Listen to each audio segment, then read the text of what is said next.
Vamos por favor a Romanos capítulo 14. Continuamos nuestra serie de sermones en esta preciosa carta del apóstol Pablo, serie que hemos titulado El Evangelio de Dios. Y hoy nos corresponde exponer entonces este capítulo 14. Escuchemos con atención la palabra de Dios, palabra que es infalible, inerrante y suficiente.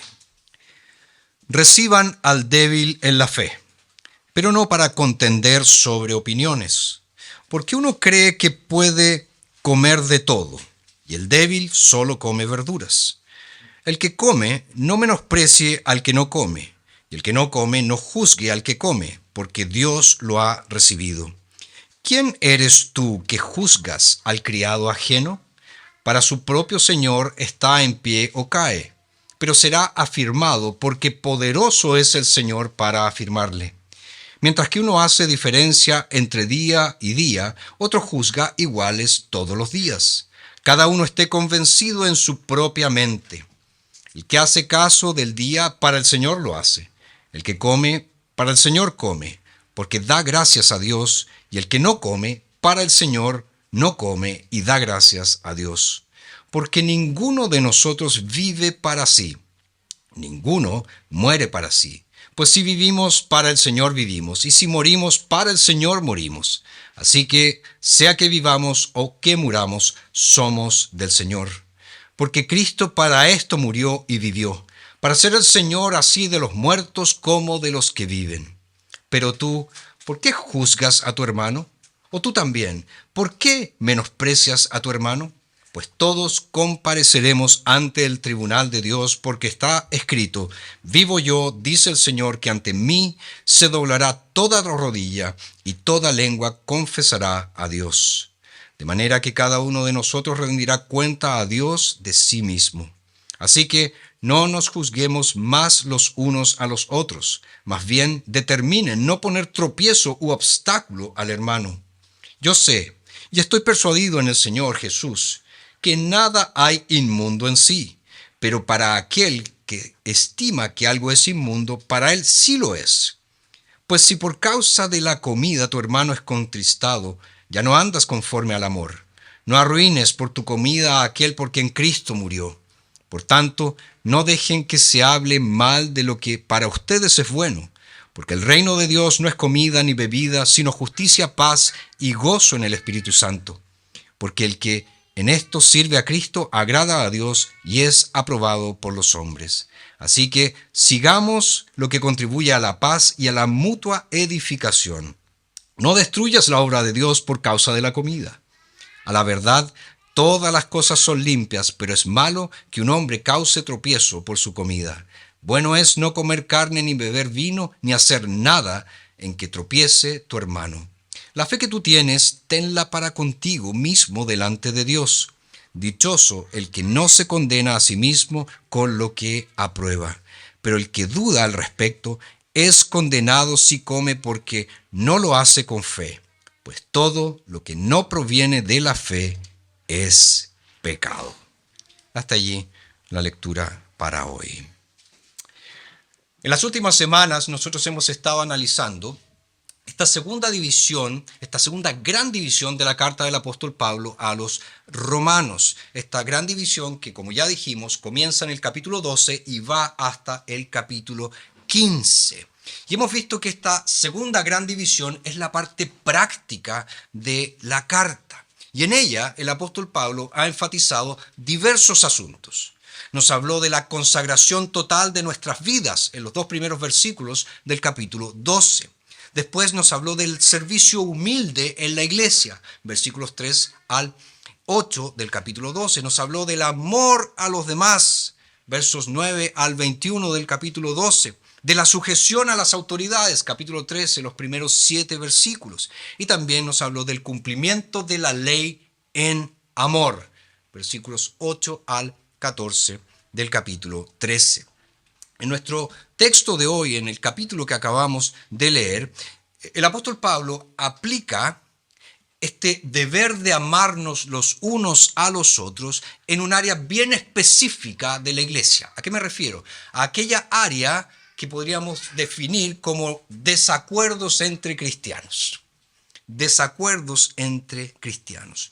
Todo indica que en la iglesia de Roma estaban existiendo ciertos desacuerdos y esto podría finalmente llevar a una división interna dentro de la propia iglesia. Y si nosotros prestamos atención a la lectura aquí del capítulo 14, nos vamos inmediatamente a dar cuenta que Pablo aquí se refiere a unos como los débiles, y estos se abstenían completamente de comer carne, como dice aquí en el versículo 2, probablemente, ¿verdad?, en sujeción a las leyes dietéticas del Antiguo Testamento. Y también estos mismos consideraban ciertos días como especiales, es decir, continuaban siguiendo el calendario litúrgico judío. Y además de este grupo conocido como los débiles, está el otro conocido como los fuertes. En este mismo grupo el apóstol Pablo se incluye, es decir, él no pertenecía al grupo de los débiles, sino al grupo de los fuertes. ¿Y ellos qué decían? Ya que Cristo Jesús vino, todo este asunto de leyes dietéticas, todo este asunto de leyes alimentarias se acabó, ya fue concluido, caducó, es obsoleto. Y lo mismo sucede con el calendario litúrgico judío. No tenemos por qué respetar eso, pues somos cristianos, no somos judíos. Entonces, esta diferencia de opinión estaba causando cierta tensión en el seno mismo de la iglesia en Roma. Pablo nos dice que ellos se juzgaban los unos a los otros y se excluían los unos a los otros por causa de estos asuntos. Ahora, si ustedes recuerdan, hace varios años atrás, nosotros en nuestros grupos en casa estudiamos la carta del apóstol Pablo a los Gálatas. Y en esa carta también vimos que había un problema bastante similar en aquella región, en las iglesias de aquella región. Pero Pablo, en la carta a los Gálatas, denuncia abiertamente a ciertas personas de estar enseñando un evangelio diferente, de estar predicando un evangelio completamente diferente. Pero aquí en Romanos 14, nosotros vemos que hay un cambio en el tono de Pablo. No es un tono de crítica, de juicio, de denuncia fuerte. Acuérdense que Pablo llama a aquellos que estaban anunciando un evangelio diferente en Galacia como anatemas, malditos. Pero aquí no hay nada de eso en Romanos 14. Ciertamente los problemas eran similares, pero ¿cuál es la conclusión? Por el tono que Pablo utiliza aquí en Romanos, que es muy diferente a su tono en Gálatas, el punto es el siguiente. Parece que en Roma, a pesar de estas diferencias, a pesar de estos desacuerdos, la esencia misma del evangelio se mantenía. Ambos grupos mantenían la misma esencia, la misma idea del evangelio. Entonces, todas aquellas teorías que a veces los comentaristas presentan. No, ¿saben lo que pasa? Que Pablo tenía sus preferidos. Entonces, a Pablo le caían bien los romanos. Los gálatas no les caía muy bien. Por eso a los gálatas los trató muy mal, pero a los romanos los trató bastante bien o de una manera bastante dulce. No, no es así. La diferencia está en que aquellos que estaban enseñando ese tipo de cosas en Galacia estaban distorsionando el evangelio, estaban presentando un evangelio completamente diferente. En cambio, aquí en Roma creían en el mismo evangelio, tenían una misma base, tenían una misma concepción. Entonces, eso es muy importante que lo tengamos presente. Y Pablo, entonces, al abordar este asunto de la diferencia entre los cristianos, trata de un tema importantísimo para la vida de la iglesia. ¿A qué me refiero? A la unidad de la iglesia. A la verdadera unidad de la iglesia. O si ustedes quieren llamarla, la verdadera catolicidad de la iglesia. Cuando nosotros escuchamos la palabra católico, especialmente en el contexto reformado, protestante, se nos paran los pelos, ¿verdad? A ver, ¿qué está pasando aquí? ¿Cómo que católicos? ¿Ya? Ustedes saben que católico significa universal. Es solo eso. Por lo tanto, todos los cristianos pertenecen a la iglesia universal del Señor Jesucristo, que es una sola iglesia. No tiene nada que ver con la iglesia local, ¿verdad? Con la iglesia particular, con las denominaciones. Es la iglesia del Señor Jesucristo. Entonces, Pablo nos está diciendo, escúchenme, en esta iglesia universal, en la iglesia del Señor Jesucristo, hay desacuerdos entre los cristianos. Y ciertamente esos desacuerdos o diferencias de opinión o diferencias incluso teológicas son importantes. No podemos decir que no son importantes. Son importantes. Pero por un momento, Pablo dice que eso evita la verdadera unidad de la iglesia. Al contrario, debemos saber cómo lidiar con esas diferencias y preservar al mismo tiempo la unidad de la iglesia. Entonces, ¿cómo tenemos que tratar a hermanos, hermanas, gente que son verdaderamente cristianos, con quienes nosotros tenemos diferencias de opinión sobre ciertos asuntos? ¿Cómo debemos tratarlos?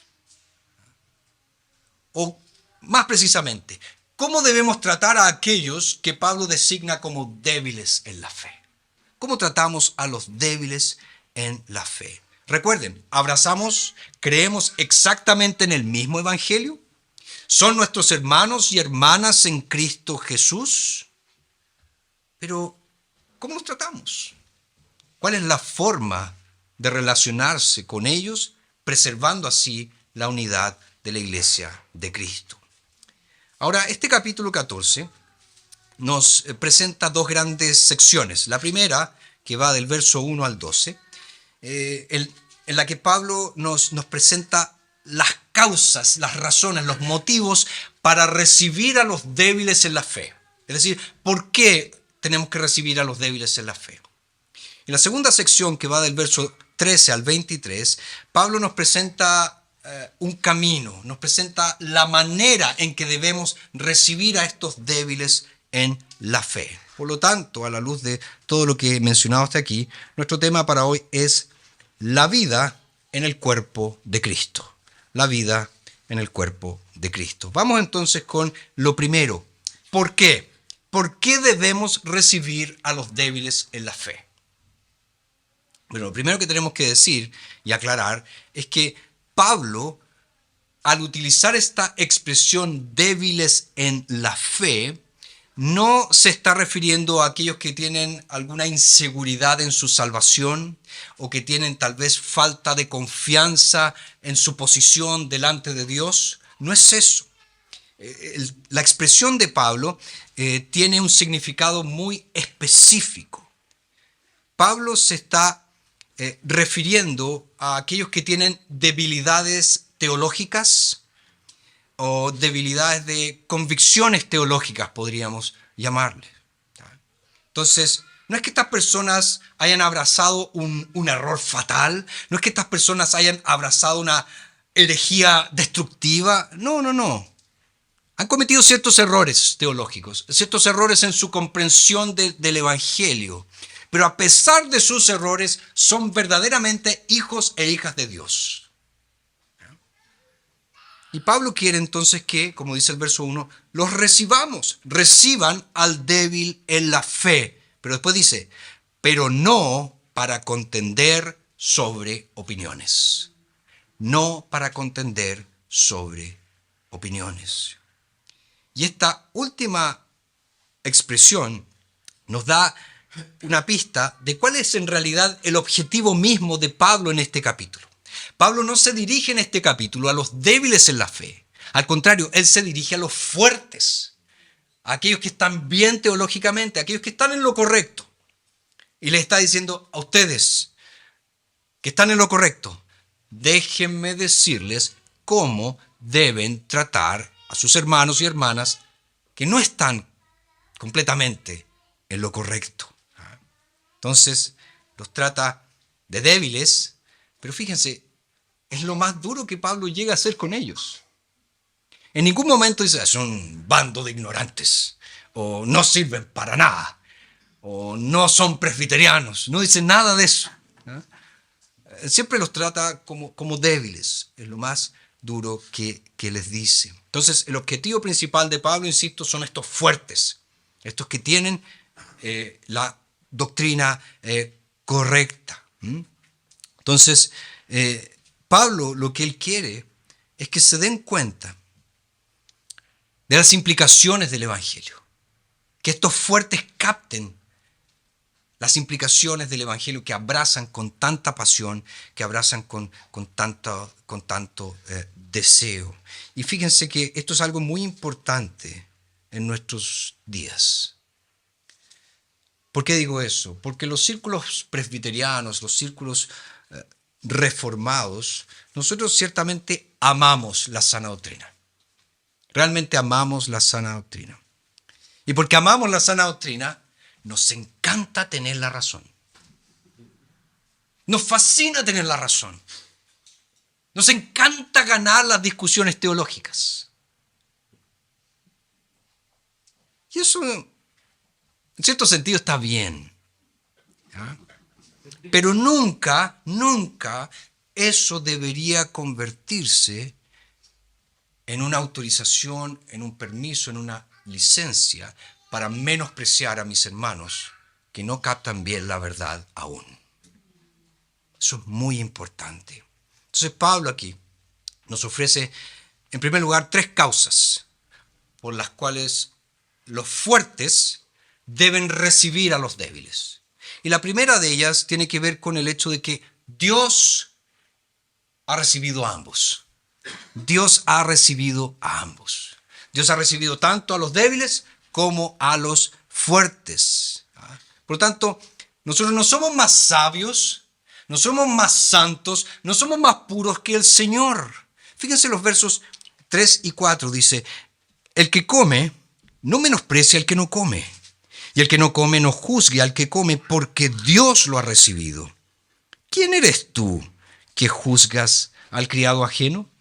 Para su propio Señor está en pie o cae, pero será afirmado, porque poderoso es el Señor para afirmarle. Está diciendo en otras palabras, fuertes, ustedes que están despreciando a los débiles, porque son abstemios, ustedes que los están despreciando porque no comen ciertas cosas, y ustedes débiles, que están juzgando a los fuertes porque encuentran que son indiferentes con la ley de Moisés, paren con eso, paren con eso. No se desprecien, no se juzguen los unos a los otros, porque el Señor los ha recibido a ambos.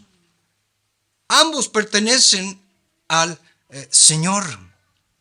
Y Pablo aquí en el verso 4 utiliza esta ilustración, ¿verdad?, para respaldar su argumento. Ilustración que sabemos que proviene de una familia greco-romana que tiene siervos en la casa, empleados en la casa, esclavos en la casa. Y no necesitamos ser brillantes o haber vivido en aquella época o ser expertos en historia para darnos cuenta de lo que Pablo está diciendo acá. En el fondo, Pablo está diciendo, no se metan en un asunto que a ustedes no les corresponde. Porque a ninguno de nosotros, ¿verdad?, nos gusta que un ajeno llegue a nuestra casa y empiece a cuestionar las cosas que hacemos en nuestra casa. ¿Por qué ustedes comen a esta hora? No es la hora para comer esta. ¿O por qué ustedes comen de esta manera? ¿O por qué hacen esto y esto otro? Inmediatamente nosotros tendríamos esta reacción santa. Diríamos, ¡qué pedante! ¿Por qué me dice esas cosas? Que haga en su casa lo que quiera. En la mía, mis reglas. Bajo mi techo, mis reglas. Pablo está diciendo lo mismo. La iglesia es del Señor. Los débiles y los fuertes son siervos del Señor. No te metas con ellos. Son del Señor. No son tuyos. Cada uno en el fondo está diciendo, preocúpese de sus propios asuntos. Recordando también, dice Pablo, que cada uno dará cuenta delante del Señor por sus actos. Y eso es muy, muy importante tenerlo presente. Pero Pablo nos también menciona aquí una segunda causa que está en los versos 5 al 9. La primera es que Dios ha recibido a ambos. La segunda es que Cristo es el Señor. Cristo es el Señor. De hecho, la palabra Señor aparece 9 veces en estos primeros 9 versículos. O sea, el énfasis está allí en el señorío de Cristo Jesús. Por lo tanto, si el señorío de Cristo Jesús domina todo lo que Pablo está diciendo acá, ¿qué quiere hacer Pablo con nosotros? ¿Qué quiere enseñarnos? El señorío de Cristo. Cristo tiene que dominar todo en mi vida. La forma como trato a los demás. La forma en que me relaciono con los demás. La forma en que bendigo a los demás. Pablo dice que Jesucristo tiene que dominar en nuestras vidas, en nuestras actitudes y en nuestras relaciones como iglesia. Y aquí Pablo agrega no solamente el tema de las comidas, sino que agrega también el tema de los días festivos. Y ciertamente él entendía que estos que venían de un trasfondo judío no podían llegar de un momento a otro y deshacerse de todo lo que ellos practicaban, de todo lo que ellos conocían desde pequeños. Entonces, Pablo les está diciendo, sean tolerantes, fuertes, con estos hermanos suyos que son más débiles. Y por eso les dice en el verso 8, si vivimos, para el Señor vivimos. Es decir, les está diciendo, nuestras vidas están consagradas al Señor Jesucristo. Estamos dedicados a Él, somos de Él, le pertenecemos a Él. Toda nuestra vida es para Él. Y después dice, y si morimos, para el Señor morimos. Nuestra muerte es para su gloria. Y finalmente estaremos con Él por siempre. Entonces, debemos servirle a Él. En el fondo, Pablo está diciendo, sea lo que sea, somos del Señor, le pertenecemos a Él. Cristo Jesús es nuestro Señor. Y eso significa entonces que no somos libres para hablar, para actuar, para tratarnos como se nos plazca, como queramos. Jesucristo es nuestro amo, Jesucristo es nuestro Señor. Él rige nuestras vidas, Él rige nuestras relaciones, Él gobierna con su santa palabra cómo nos relacionamos los unos con los otros. Entonces esa es la gran implicación del Evangelio que Pablo quiere imprimir en nuestros corazones. Él quiere asegurarse de que se acaben las discusiones en Roma. Y por eso dice en el verso 9, porque Cristo para esto murió y vivió, para ser el Señor de los muertos como de los que viven.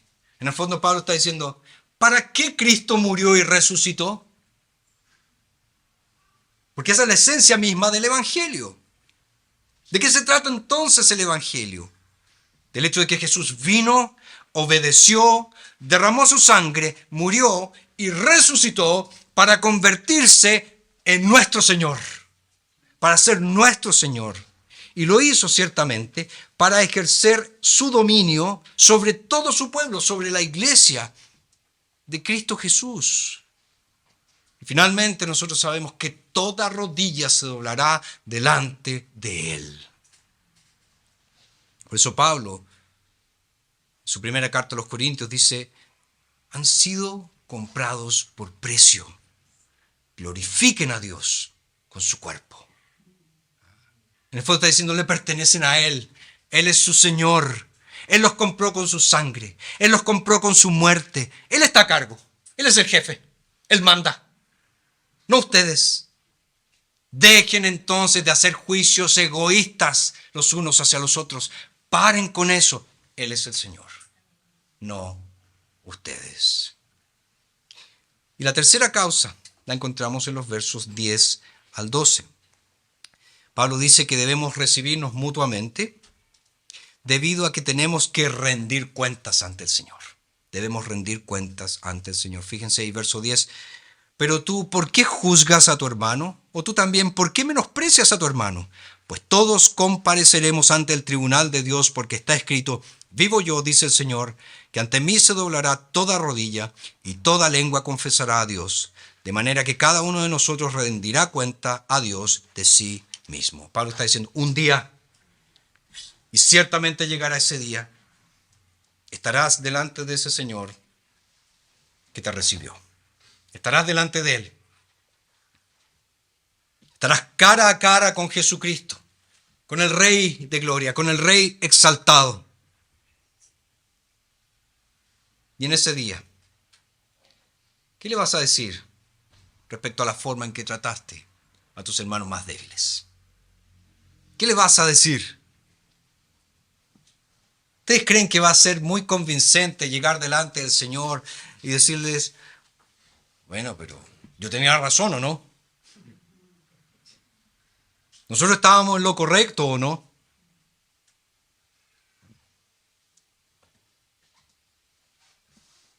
Tristemente nosotros hemos usado la sana doctrina, la ortodoxia,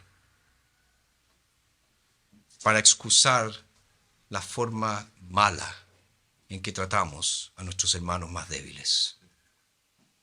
Incluso hay muchos que son crueles, tratándolos de ignorantes, tratándolos de personas que no piensan, etc. Y por más que yo oculte eso, cuando esté delante del Señor, quedará en evidencia. Y se me dirá, tú que eras el campeón de la ortodoxia, tú que eras tan sana doctrina, mira cómo trataste a tus hermanos y hermanas en Cristo. Mira cómo los despreciaste. Mira cómo usaste mi nombre para pisotearlos. Queridos, examinemos nuestros corazones. Examinemos nuestros corazones. Insisto, es correcto, es bueno amar la sana doctrina. Es correcto por ser teológico, es correcto siempre ser preciso teológicamente. Eso es bueno. Es más, podríamos decir, es el deber de todo hijo e hija de Dios. Ser bien firmes en lo que Dios dice en su palabra. Pero si mi comprensión de la palabra de Dios, si mi comprensión de la doctrina, de la verdad de Dios, no me lleva a amar a mis hermanos y hermanas en Cristo, ¿saben qué pasa? En realidad no entiendo como debería entender. No he captado la esencia misma de la sana doctrina. No he comprendido de qué se trata el Evangelio de Jesucristo. El Evangelio es la base misma de la recepción de Dios. Y es el fundamento del señorío de Jesucristo. Y si nosotros creemos realmente en el Evangelio tal como es expuesto en las Santas Escrituras, si realmente estoy consagrado a mi Señor, si soy un sacrificio vivo, santo y agradable a Dios, ¿ustedes creen que vamos a tratar mal a nuestros hermanos más débiles? ¿Vamos a tratar mal a aquellos que aún no comprenden bien el Evangelio? Entonces tenemos 3 motivos, 3 causas para recibir a los débiles en la fe. La recepción de Dios, el señorío de Cristo y el hecho de que vamos a rendir cuentas algún día. La segunda cosa que tenemos en nuestro texto es cómo debemos recibir a los débiles en la fe. Ya vimos por qué. Ahora, ¿cómo debemos recibir a los débiles en la fe? Y Pablo nos habla de esto en los versos 13 al 23. Versos 13 al 23. Fíjense que en esta sección Pablo habla bastante de la libertad cristiana, de la libertad que tenemos en Cristo Jesús. Y nos presenta también el rol que cumple la conciencia en esa libertad cristiana. La conciencia en esa libertad cristiana. Nosotros sabemos que se habla mucho de conciencia. Desde el Topollillo, del Pepe Grillo, el Topollillo nada que ver con la conciencia. El Pepe Grillo, ¿verdad? Hasta nuestros días de hoy. Y ciertamente la conciencia es importante. Pero ojo, la Biblia nos habla de una conciencia que ha sido informada, una conciencia que ha sido guiada, una conciencia que ha sido moldeada por la palabra de Dios, por la palabra de Cristo. ¿Ya? Eso se critica a veces mucho a los protestantes. Ustedes son los defensores de la libertad de la conciencia. Miren la escoba que ha quedado después de eso. Cada uno piensa como quiere. Esa no es la libertad de conciencia cristiana. La libertad de conciencia cristiana está regulada por la palabra de Dios. No por lo que a mí se me antoja, lo que yo creo, lo que a mí me tinca, por lo que Dios dice en su palabra. Entonces, ¿cómo deberíamos tratar a aquellos que no han sido informados para poder ejercer bien su libertad cristiana? Aquellos que aún no comprenden bien de qué se trata esto de la libertad cristiana. Bueno, Pablo nos dice y nos da un principio acá en el verso 13. Dice, así que no nos juzguemos más los unos a los otros. Más bien, ojo, determinen no poner tropiezo u obstáculo al hermano. ¿Qué está diciendo aquí el apóstol Pablo? Está diciendo, no uses tu libertad de conciencia para que tu hermano más débil te siga en un comportamiento porque tú ejerces presión sobre él. Porque si haces eso, déjame decirte algo, dice Pablo, no vas a ser de bendición para él. Estás siendo una piedra de tropiezo para su vida.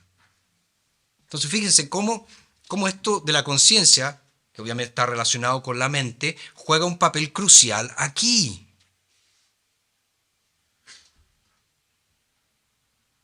Pablo nos dice más adelante, en los versos 14 y 15, yo sé y estoy persuadido en el Señor Jesús, que nada hay inmundo en sí, pero para aquel que estima que algo es inmundo, para él sí lo es.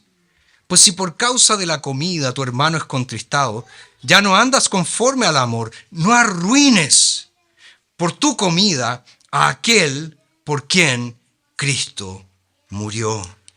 Pablo está diciendo, Jesús murió por ti y murió por él.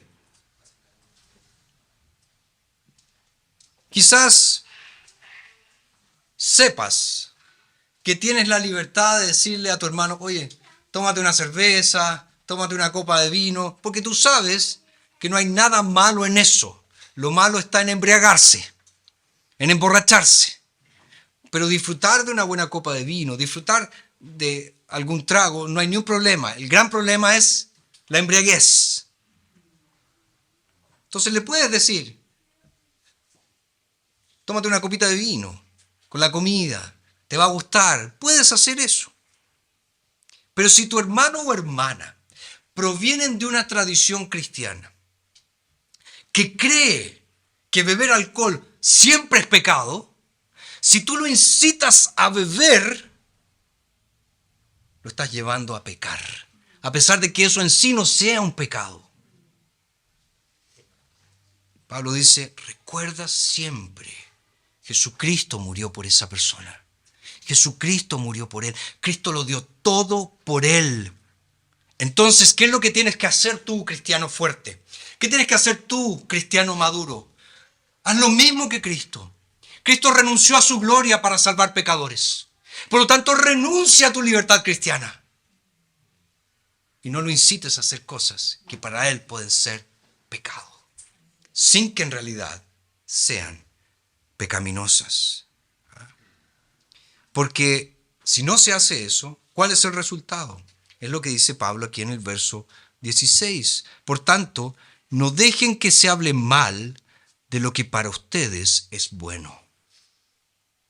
No dejen que se hable mal lo que para ustedes es bueno. Fíjense lo que Pablo está diciendo aquí. El fuerte, el maduro en la fe, sabía que en el desayuno podía comer tocino. No hay ni un problema en comer tocino. Sabía que después se podía mandar un sándwich de cerdo. No había ni un problema. Podía comer cerdo. Dios había purificado todos los alimentos. No había alimentos impuros. Y eso estaba todo bien. Pero el problema estaba en que al hacer eso, él juzgaba a los débiles. Ustedes son unos ignorantes. Ustedes están en la infancia de la fe. Vengan a comer tocino con nosotros. Vengan a mandarse un chanchito aquí con nosotros, un lechoncito. No hay ni un problema. Entonces, fíjense, en vez de ayudarlos a vivir en plenitud la vida cristiana, estaban siendo tropiezo para ellos. Los estaban llevando a pecar. Por lo tanto, mi libertad cristiana siempre está limitada al otro, a mi hermano y a mi hermana. Entonces, en lugar de estar presumiendo de nuestra madurez, en lugar de estar diciendo, estos son unos inmaduros en la fe, ¿qué nos dice Pablo? Sacrifíquense, renuncien a sus derechos. Y es por eso que él es tan insistente en mencionar después en el verso 17, porque el reino de Dios no es comida ni bebida, sino justicia, paz y gozo en el Espíritu Santo. Porque el que en esto sirve a Cristo agrada a Dios y es aprobado por los hombres. Dice, Dios, los hombres aprueban, acogen y reciben a los cristianos, ¿verdad? Que tienen la profunda convicción de que las comidas, las bebidas no son lo importante, no son lo determinante. No hay que concentrarse en esas cosas. Hay que concentrarse en qué? En la justicia, en la paz y en el gozo en el Espíritu Santo. Que a veces, tristemente, queda oscurecido porque nos preocupamos de estas otras cosas que son insignificantes. En el verso 21 Pablo dice, bueno es no comer carne, ni beber vino, ni hacer nada en que tropiece tu hermano. Si con tu libertad, dice Pablo, haces tropezar a tu hermano o hermana en Cristo, deja de hacerlo. Para.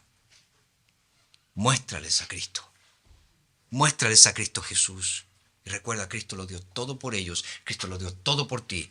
Haz tú exactamente lo mismo. Y después Pablo concluye los versos 22 y 23 con ciertas instrucciones prácticas. Dice, la fe que tú tienes, tenla para contigo mismo delante de Dios. No está diciendo que no demos testimonio de Cristo Jesús. Está diciendo que si tú tienes una conciencia informada por la palabra de Dios, si tu conciencia está enraizada en las Escrituras, tú que puedes vivir en la plenitud de la libertad que tienes en Cristo Jesús, tú que sabes que no hay problema en comer prietas,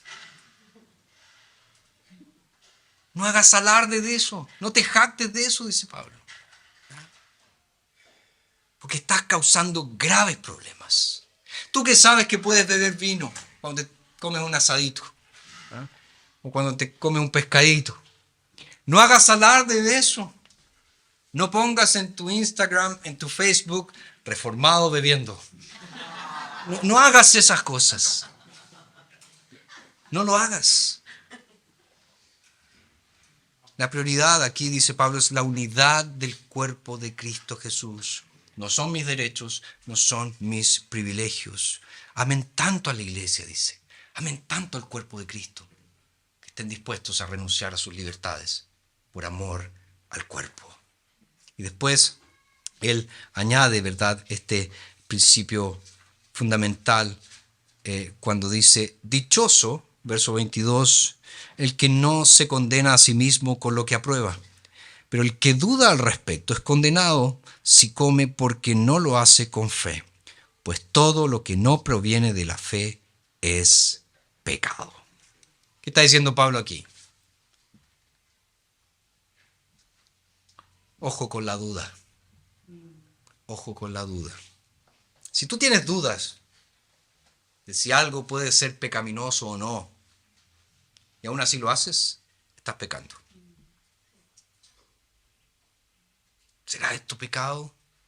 Si hago esto, ¿será pecaminoso o no? No tienes la respuesta, no sabes. Pero si aún así lo haces, estás pecando. Estás pecando. Pero eso dice, todo lo que no proviene de la fe es pecado. No está diciendo que la fe que hace se somete a Cristo y a la palabra de Cristo. La fe es ese principio, ¿verdad?, que me da confianza de saber que estoy haciendo las cosas conforme a la voluntad de Dios, no conforme a mi mezquina visión. Entonces, tenemos que aprender eso de lo que nos dice Pablo aquí. Cuidado entonces con decirle a un hermano más débil, oye, ven, haz tal cosa, si no hay problema. Si tú no tienes seguridad de si eso es pecaminoso o no. Mucho cuidado con eso. Ya para estar concluyendo, hay cristianos que discuten por todo, ¿no es verdad? Desde el color de las sillas hasta el horario del culto dominical, si el predicador se pone o no corbata, si usa o no toga ginebrina, en fin. Si tú has caído en eso, para, basta, ponle punto final. Deja todo eso a un lado, si que realmente eres un cristiano maduro. Y acuérdate que Cristo murió por ellos, así como también murió por ti. Y queridos, no somos, insisto, más sabios que el Señor. Somos más sabios que Él. Si Cristo murió por mis hermanos más débiles, tal como ciertamente lo hizo, yo tengo que morir a mí mismo. Tengo que renunciar a mí mismo. Tengo que renunciar a mis libertades por causa de ellos, a fin de que seamos uno en Cristo Jesús.